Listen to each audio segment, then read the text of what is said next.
I was a graduate student in the mid-70s and was hired to collect baseline ecological data on 12 Maine islands. I discovered that there were 300 year-round island communities off the coast of Maine.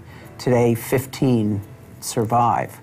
So that if that kind of decline had occurred to a species of wildlife, of course, there'd be an endangered species program around it.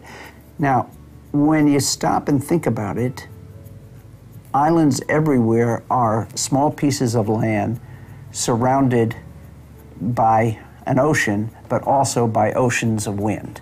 In fact, what made the island communities wealthy in the 18th and 19th century was harnessing the wind.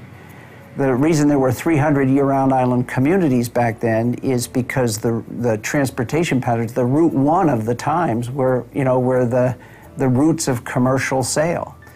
So here we have an opportunity 100 years later to re-harness that local natural resource.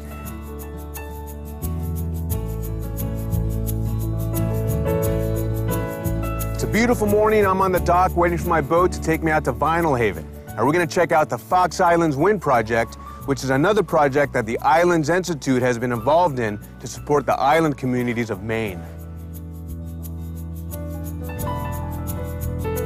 So behind me here is just one of the blades from this project. This blade is 135 feet long. It will sit on the top of a tower that's about 260 feet high.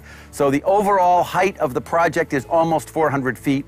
The islands pay about 3 times the national average for electricity, and the wind blows all the time.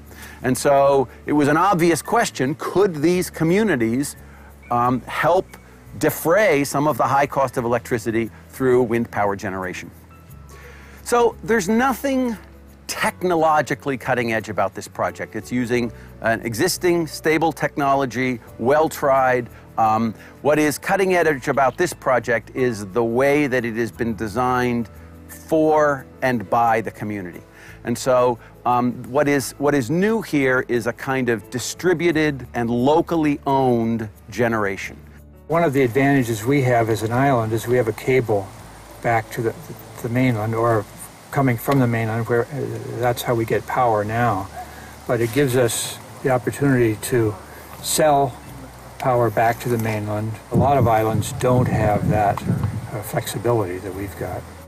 Monhegan, which is further out. The further out you go, the higher the winds are on average, and it's a very high, bold island. So up on top of Lighthouse Hill, we've now modeled the wind resource, and it's a great wind resource.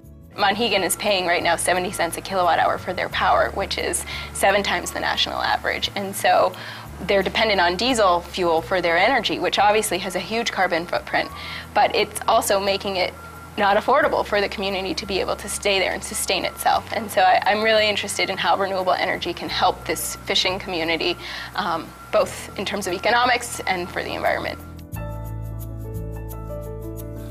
It's also a matter of the pocketbook, you know, trying to plan ahead, because the next fuel spike, everybody's going to be running around here going, well, we got to do something now, you know. It doesn't matter if it makes a little noise or it kills a bird or whatever, you know. So that's my take on it.